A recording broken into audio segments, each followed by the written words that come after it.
What's going on, my fellow Kino Lords? So today I'm going to be talking about Joker 2, or Joker Folie, Deux, I think is how you pronounce it. Whatever they had the audacity to call this movie, that's what it is.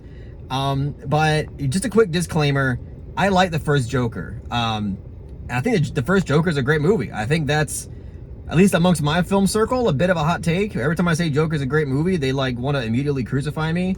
But I've seen that movie like 4 or 5 times, and it's never gone down in value. Like, I've always really enjoyed and appreciated that movie. So when I heard there was a Joker sequel coming, I was like, that sounds awesome. Same director, same actor, everything.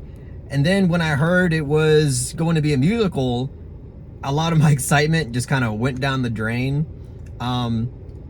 Mostly because I'm just not really a fan of musicals, for a number of reasons, but musicals are like probably one of my least favorite genres in filmmaking.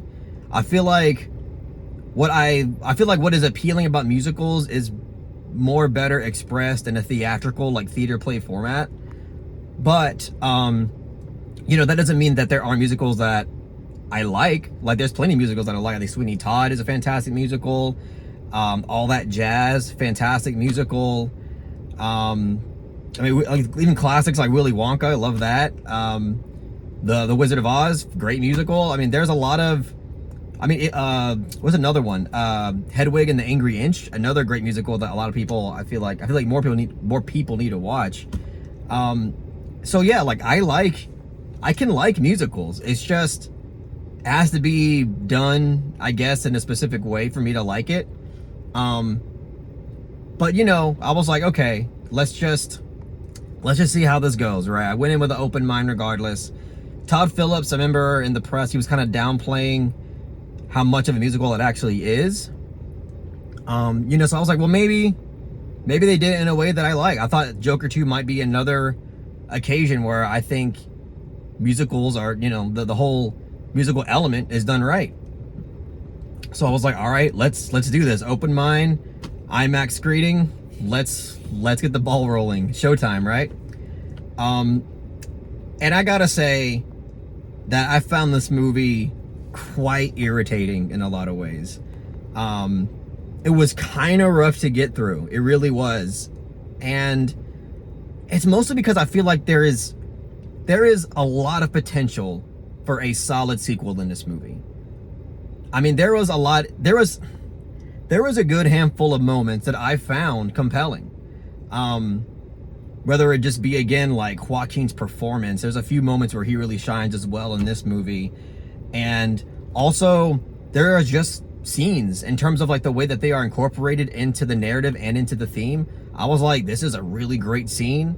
That the atmosphere and the way the score is used, again, was a lot of that appeal from the first one is here in the movie. Even like the song choices in the soundtrack, I thought was really neat and cool and had this, like, again, dark sense of irony to it. And I was like, okay, again, like, I feel like there is a lot here that had a lot of potential, and we could have had a solid sequel. I mean, regardless of how good this movie could have been, it wouldn't have been as good as the first one. I just think because you would have to change a lot about the screenplay to even come close to that. Because I think the screenplay is also like a problem with this movie. But overall, I feel like this movie had a lot of potential. But I really hate to say it, and again, this might sound like normiecore, but I do really think that the musical element of this movie really drags it down. And again, like, even putting my bias aside, I feel like a lot of people are not going to like this movie. And it's mostly because it's like, okay, I admire Todd Phillips, right, for trying to do something different with a comic book movie, with the whole Joker concept. I admire that. I think that, you know, him trying to do something different and unique is admirable. You know, you want to do like a musical type of thing with your movie, that's a stretch. But I think that if he would have just maybe been a bit more sparing, maybe had like dashes of musical elements that are like more subtle and lightly sprinkled throughout the movie, or just maybe dedicated like a big musical sequence in the movie, then I think this movie would have been a lot more enjoyable.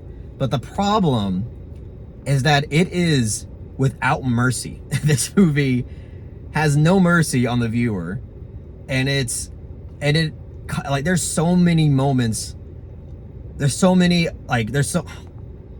I think what annoys me about it the most is that every time, like, it does that thing that I don't like about musicals in general, where every time there's like this compelling moment of, like, whether it's a character interaction between, you know, Joker and Harley Quinn, or just like a really suspenseful atmospheric moment, or just like, again, like an integral moment of conflict in the movie that you're starting to build up, and you're starting to get into it, and you're like, this is interesting. It's like, boom, here's the character singing, here's a whole side segment like dedicated to a musical number, and it just like detracts from the movie and takes you out of like every single moment right where you think you're starting to get into it, just fucking like zips you right back out of the experience. And the thing is, if you're like a diehard musical fan and you love musicals, I think that you'll at least enjoy this movie, because you have you have a high tolerance for them. You know, you love that genre of filmmaking, so therefore you're not gonna be that annoyed by it. But I think most people will, because I mean, when you think about it, like, how many comic book fans that like seeing comic book movies love musicals? It's weird combining two different fandoms that seem completely like on the opposite end of the spectrum. Like, when you hear people talk about Marvel movies or DC movies and they're in love with these movies, do you ever hear them talking about musicals? Do you really think that these people have an open mind to this genre of filmmaking? I really don't think so. And I think a lot of people are going to walk out of this movie feeling very disappointed. I mean, look, here's what I'll say. I think, again, taking my somewhat bias out of it, I think that if I'm looking at this as analytically as possible, I think that there are one, maybe two musical moments that work for what it's doing. Because there's this one big one that takes place in a courtroom, and it serves as this big, like, psychological shift for Joaquin Phoenix's character, Arthur Fleck. The psychological switch from Arthur Fleck into Joker that's integral to the plot of the movie and to the character and the theme of the movie and everything. So I think that one works. Like, at first, when it comes on again, you're like, oh shit, okay, here we go again, detracting from the plot. But then, like, as it progressed, I was like, okay, I can reason with that one. That one makes sense because it seems very integral to what's happening. But like, most of them, they just feel like, again, like, tonally out of place. And I get he's trying to have this uplifting sense of irony to everything. He's trying to use the musical numbers as a way to be like a psychological reflection of how the characters are feeling, again, in this very like darkly ironic way. But like, just overall as a movie, I just really think it does not work. And then on top of it, like, this is another huge negative for me. And I don't care if all of the Lady Gaga stans come after me for this, but I think casting Lady Gaga as Harley Quinn was a terrible fucking choice. I mean, on the surface, it's already, to me, a bad choice, because it's like, what's the thought process behind it? You're like, okay, let's get iconic pop star Lady Gaga to play an iconic comic book character, Harley Quinn. It seems like just the foundational concept of that is already like set up for failure, because how was an iconic pop star who everybody's always going to see as Lady Gaga transform into an iconic comic book character that people already have their own image of? It just seems like something that on its own was going to be something incredibly difficult to do. But then on top of that, the fact that it's a musical and she's singing throughout the entire movie, it's like, we're definitely only going to see Lady Gaga. I mean, for me personally, I didn't see Harley Quinn in this movie, period. All I saw was like the Lady Gaga show. I didn't see any kind of thing that even remotely convinced me that Lady Gaga has disappeared into the role of Harley Quinn, period. And again, I think the musical element played a huge part in that. Besides the fact that, again, you got an iconic face already for it, which I think was a bad idea. But then you bring her actual profession into it, which that's what she's known for. She's known for being a great singer and performer, and that's what she's doing the whole movie. So we're, again, just going to look at this like, okay, that's Lady Gaga. I'm looking at Lady Gaga in a Joker movie. And it just takes me out. There are so many times where I'm like, all right, I feel like I'm into it, starting to build up again. I'm feeling a little bit immersed.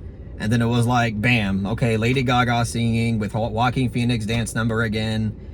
And again, I think the problem is that it's just kind of relentless with it. Like, it has no mercy on the audience at all, who would be not into this stuff.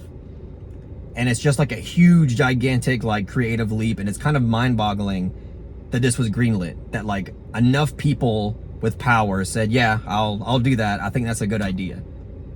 Again, if you want to have, like, dashes of it a little bit here and there, be a little bit more subtle with it, I think it could have worked. But it was just like a full-on musical. Every moment of, like, tension and immersion, I would get taken out. And I feel like a lot of people are going to feel the same way. I feel like a lot of people are going to watch this movie constantly rolling their eyes.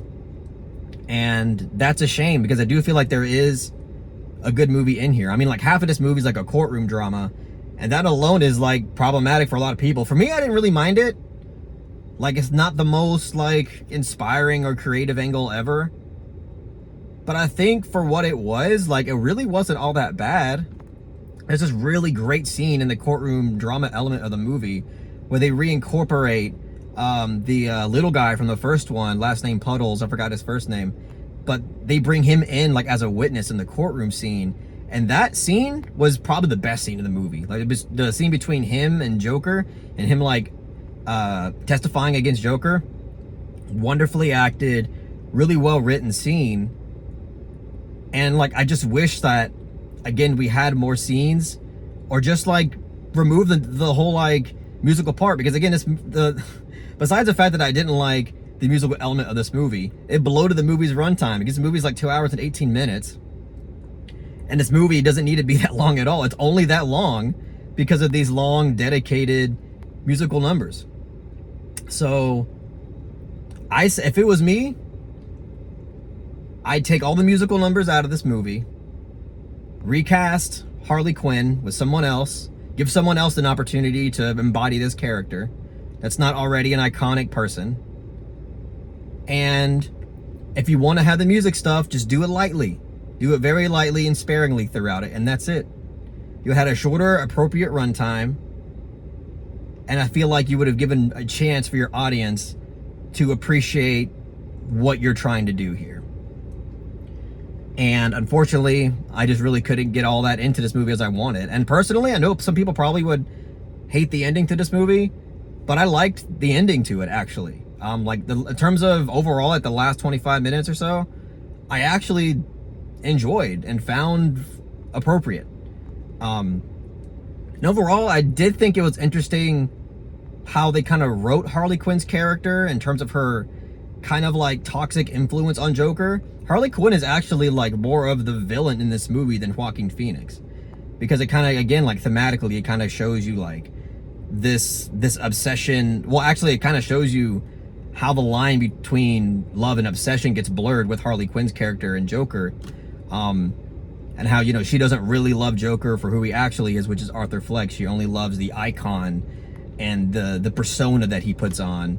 And again, the kind of, like, toxic influence that she has over him throughout this entire movie.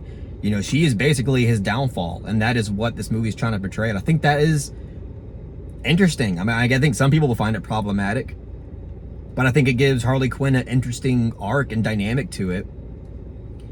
But I don't know. It just, overall, like, the approach and the fucking damning commitment to the musical element, I think, is what kills this movie. I mean, again, I think the screenplay alone has problems, but I think people would have walked out of that movie being like, okay, solid sequel. Obviously not as good as the first, but At least it's something respectable.